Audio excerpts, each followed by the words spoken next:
Hello everyone, welcome to Example of Physics. In this video, we'll be discussing yet another important application of heating effects of electric current, that is the working of a bulb. I'll be answering to the question which I've asked in the last video, and then we will be solving a numerical regarding the brightness of an electric bulb, and at the end of the video I have a question for you which you have to answer in the comment section.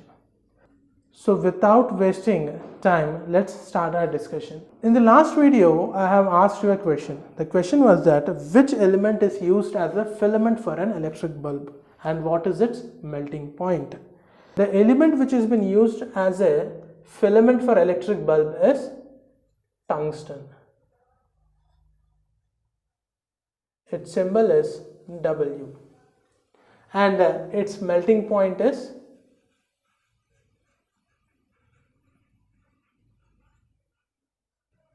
around 3380 degrees Celsius, or roughly you can take it as 3400 degrees Celsius.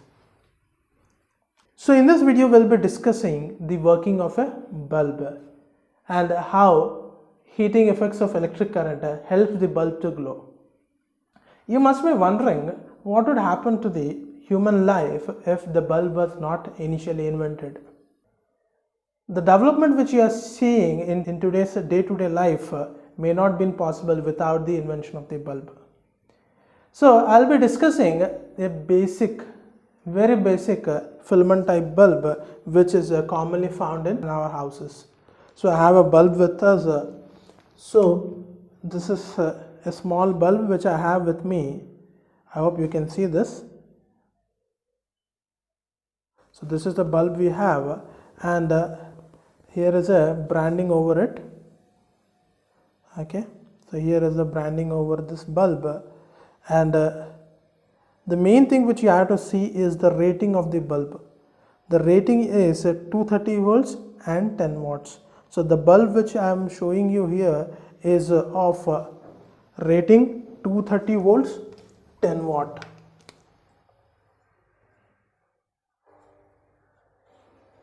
Bulb. So this is the filament type of bulb.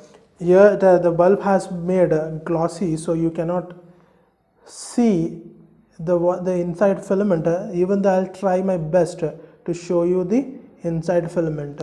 And now see here, this is for holding in the holder. These pins, there are two pins here and here, that is for holding. These are for holding in the holder, and there are two terminals below. If in our homes we have 220 volts AC supply, so one will be connected to the live side and the other will be connected to the neutral side. You can connect any side, it doesn't matter.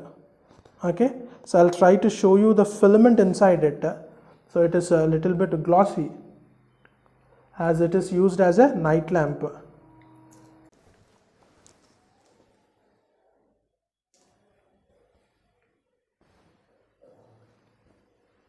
So inside we have a filament there. Yes, this is. So now you can clearly see the filament. Right, inside we have a filament. Here we have a filament, shadow of the filament we have. So those filament is connected to the below terminals, right, with the help of conductor. So let me draw the bulb for you. So see there. So this is the basic structure we have. There will be inside, there will be two conductors and two insulating supports. Okay, there will be something like this, and this will have, there will be two supports there, and let me draw the filament with the help of red color. So red color is your filament, tungsten, supported by these, the conductor, and inside an insulating. This is the bottom part, bottom part will look something like this.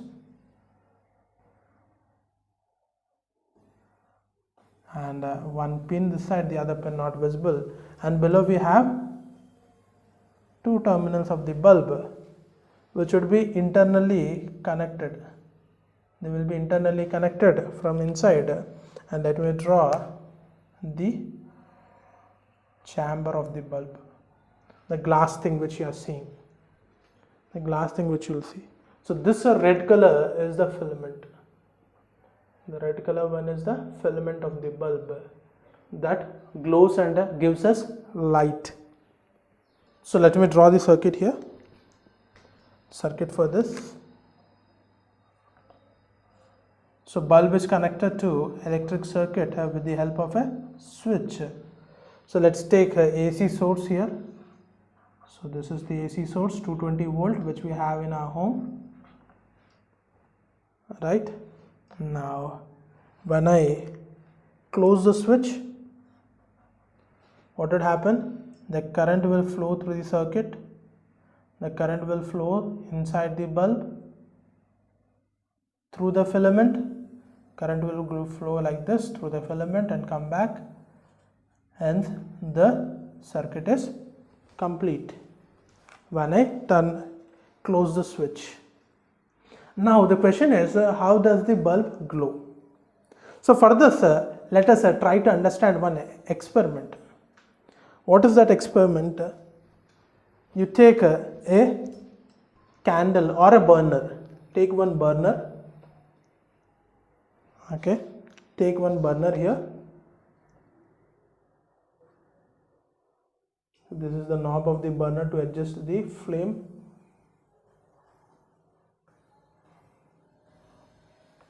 So take one burner, turn on the flame.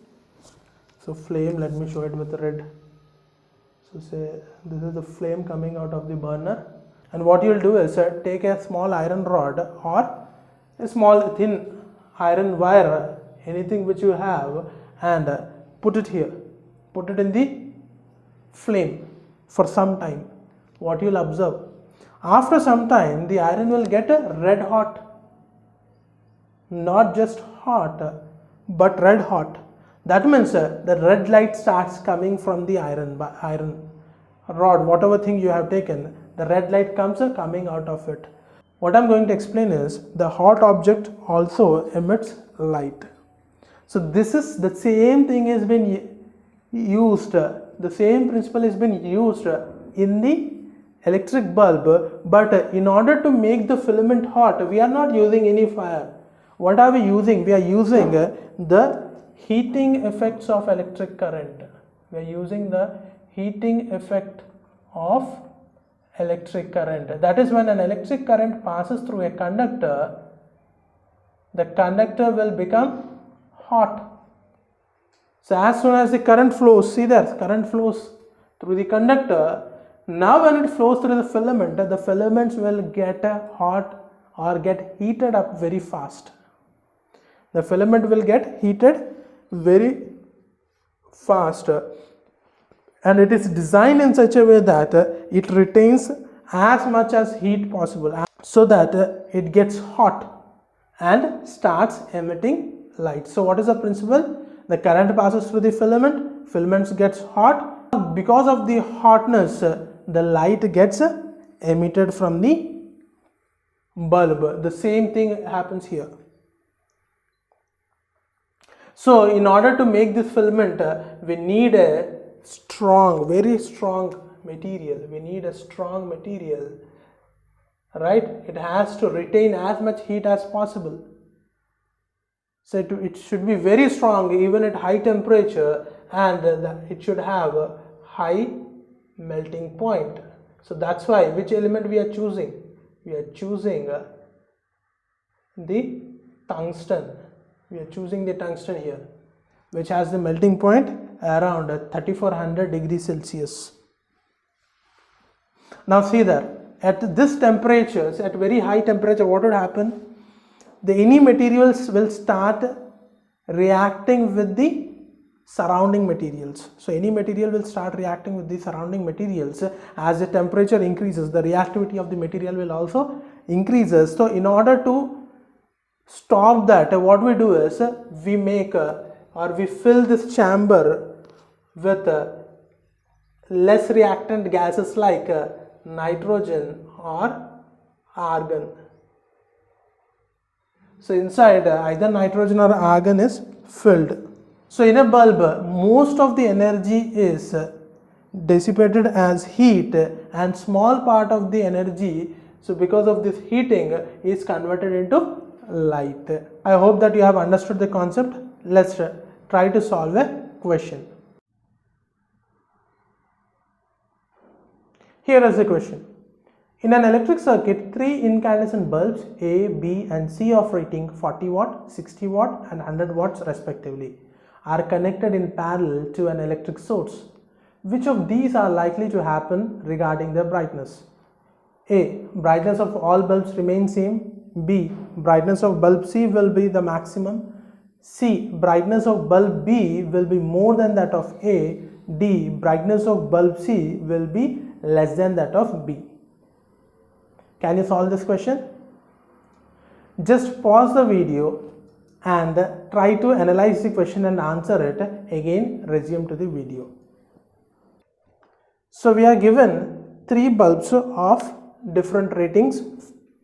So all the 3 are connected in parallel combination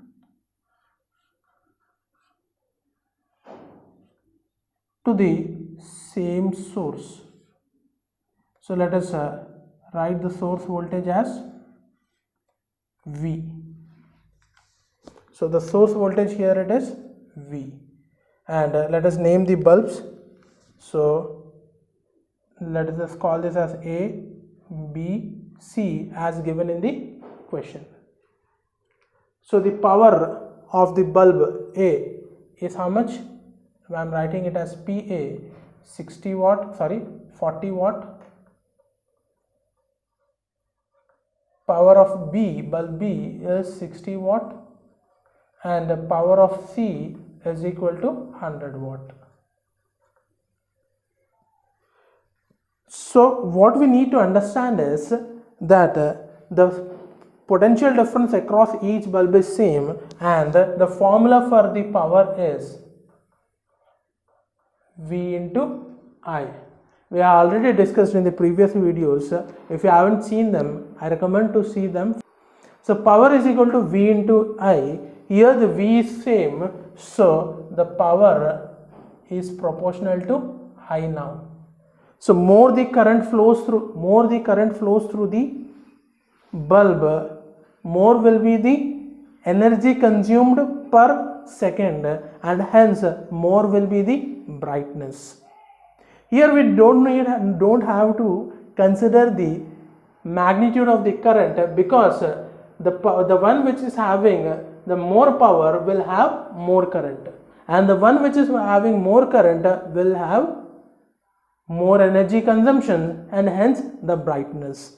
So by just looking at the values 40 watt, 60 watt and 100 watt, you can answer. So who will be having the brightest light? So C, which is having the 100 watt, will have the maximum brightness, and